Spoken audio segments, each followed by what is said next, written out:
Ammonia கசிவு ஏற்பட்ட இறால் பதப்படுத்தும் ஆலையில் சிறப்பு குழு மீட்பு பணியில் ஈடுபட்டு வருகிறது. தகவல் அறிந்ததும் சம்பவ இடத்திற்கு சிறப்பு மீட்பு குழுவானது விரைந்திருக்கிறது. விவரங்களோடு இணைகிறார் நமது செய்தியாளர் பாஸ்கரன். வணக்கம் பாஸ்கரன். தற்போது அங்கு மீட்பு பணிகள் எந்த அளவில் நடைபெற்று வருது? ஆலைக்குள்ள இன்னும் யாரேனும் சிக்கி இருக்கிறதுக்கு வாய்ப்புகள் இருக்கிறதா? முழு விவரங்கள். திருவள்ளூர் மாவட்டம் பெரியபாளையத்துக்கு அருகே கன்னிகை போருங்கிற பகுதியில தான் அந்த இறால் தனியார் தொழிற்சாலை என்பது இயங்கி வந்தது. அதுல 100க்கும் மேற்பட்ட பணியாளர்கள் பணிபுரிந்து வந்த நிலையில திடீரென அமோனியா வாயு கசிவு ஏற்பட்டிருக்கிறது. இது குறித்து NDRF-க்கு உடனடியாக தகவல் கிடைத்த உடனே அவங்க 30 பேர் கொண்ட குழுவினர் அதிநவீன உபகரணங்களோடு சிறப்பு மீட்பு குழு சம்பவ இடத்துக்கு சென்று அங்கு ஆய்வுகளை மேற்கொண்டாங்க.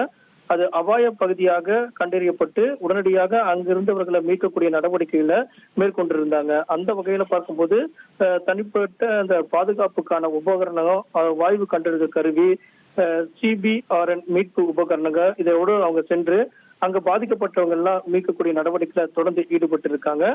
ஏற்கனவே பாதிக்கப்பட்டவர்கள் உடனடியாக மருத்துவமனைக்கு அழைத்து செல்லும் நடவடிக்கைகள் எல்லாம் மேற்கொண்ட போதும் இந்த அமோனியா வாயு கசிவு காரணமாக ஒரு 7 பேர் உயிரிழந்திருக்காங்க என்ற முதற்கட்ட தகவல் கிடைக்கப்பட்டிருக்கிறது. மீது இருக்கிறவங்களுக்கு சிகிச்சை என்பது மேற்கொள்ளப்பட்டு வருகிறது.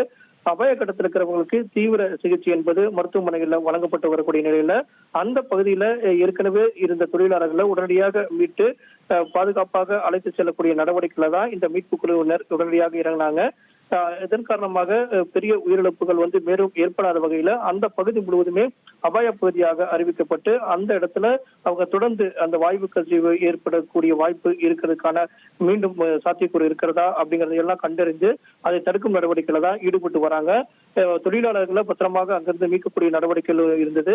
ஆனால் சிகிச்சை அளிக்காமல் 7 பேர் உயிரிழந்திருக்காங்க. மீதம் இருக்கவங்களுக்கு தொடர் சிகிச்சை என்பது வழங்கப்பட்டு வருகிறது. அதிநவீன உபகரணங்களோடு தொடர்ந்து மீட்பு பிரிவினர் அந்த பகுதியை முகாமிட்டு தொடர்ந்து மீட்பு பணிகளில் கவனம் செலுத்தி வருகின்றனர். விவரங்களுக்கு நன்றி பாஸ்கர். இனி செல்லும் இடமெல்லாம் செய்தி. தந்தை டிவியின் வாட்ஸ்அப் சேனலை ஃபாலோ பண்ணினா செல்ல இருக்கும் இடமெல்லாம் செய்தி. இதோ QR கோட் இப்பவே ஸ்கேன் பண்ணுங்க, ஃபாலோ பண்ணுங்க.